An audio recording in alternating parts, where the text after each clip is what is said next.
Hello ဒါလေးကတော့မန်လေး62လမ်းမနော်ဘော်ကဇီဝကစီးဆိုင်ကဒီညီမလေးတို့ပစ္စည်းလေးတော့ပို့ပြီးမှပါရှင်ပစ္စည်းလက်ခံပုံလေးရိုက်တော့ကောင်မလေးကရှက်လို့မရိုက်ခံခဲ့ဘူးပေါ့နော်အားကြောင့်မလို့မင်းဒီတိုင်းလေးပဲဘောက်ပုံလေးရိုက်ပြီးတော့ပြန်လာခဲ့ပါရှင်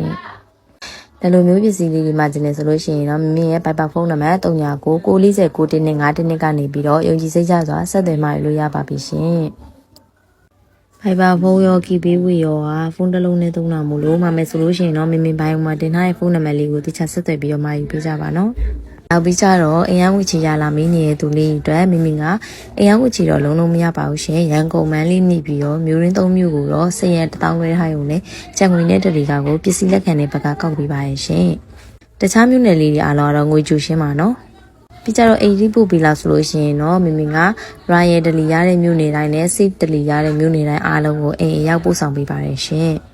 အားမို့လို့ကောင်မလေးကိုမွေးနေ့မှာအမတ်တရလက်ဆောင်ပေးခြင်းပဲဖြစ်ဖြစ်အနီနေ့မှာအမတ်တရလက်ဆောင်ပေးခြင်းပဲဖြစ်ဖြစ်ပစ္စည်းလေးတွေအော်ဒါဂျူတင်ထားလို့ရပါတယ်ရှင်ကြာချိန်လေးရဆိုလို့ရှိရင်တော့မန်လေးဆိုလို့ရှိရင်မိမိကဒလီမီလို့ရှိရင်နေချင်းလေးပို့ပေးပါရယ်နော်ပုံမှန်ကတော့တရက်ပေါ့နော်ကြာချိန်လေးကရန်ကုန်နဲ့နေပြီးတော့ဆိုလို့ရှိရင်တော့ငွေလွှဲပြီးတော့ကြာချိန်လေးက2ရက်ကနေ3ရက်အထိကြာနိုင်ပါတယ်ရှင်တခြားမြို့နယ်လေးတွေအားလုံးကတော့မိမိက Ryan နဲ့ address ဆိုရင်တော့ Ryan တတိကြာချိန်တိုင်းကြပါတယ်ရှင် Safe Delivery နဲ့ address ဆိုလို့ရှိရင်တော့ Safe Delivery ကြာချိန်တိုင်းကြပါတယ်နော်ဒီခါမှာတော့ဗောက်လေးစထည့်ပေးပါမယ်ရှင်ဒါလေးကတော့သူမှာထားတဲ့အယောင်တိုင်းခဲရောင်လေးထည့်ပေးထားပါတယ်ရှင်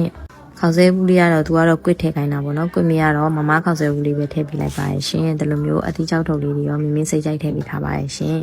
ဒါလေးကတော့အာလူကြော့ဘူးလေးပါရှင်ပြီးကြလို့ရှိရင်ဒီလိုမျိုးသူကတော့ exact ထည့်ပြီးပါဆိုတော့မင်းနှစ်ထုပ်ထည့်ပေးလိုက်တယ်ပေါ့နော်ပြီးကြလို့ရှိရင်ဒါလေးကလည်းအာလူကြော့ဘူးလေးပါပဲနော်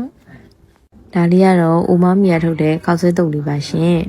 ခေါက်မုတ်လေးလည်းပါပါရယ်နော်ပြီးကြရင်တော့ဒါလေးကပဲခေါက်ဆွဲလေးပါရှင်ပြီးကြရင်တော့အရန်စားကောင်းနဲ့သူအသီးကြောက်လာဘလို့လေးလည်းတော့မသိစားလို့တော့ရန်ကောင်းပါရဲ့ရှင်အသီးရတာအစ်စ်ရတာလေးနဲ့ပြီးကြရင်တော့ဒီလိုမျိုးကလေးပေါက်လေးတစ်ပေါက်လေးပါပါသေးရဲ့ရှင်ဒါလေးတွေအကုန်လုံးကိုအရင်ချစ်ခံရတဲ့ညီမလေးတော့ပို့ပြအောင်ပါရဲ့ရှင်ဖာမဆန်တော့မိပုံမောင်လေးကိုအလကက်လေးတေချာကပ်ပြီးလိုက်ပါရဲ့ရှင်ပြီးကြရင်သူကဖောစီလေးထည့်ခိုင်းတာလို့ဒီဖောစီတစ်ထုပ်လုံးလည်းဖောက်ထည့်ပြီးမှဖြစ်ပါရဲ့ရှင်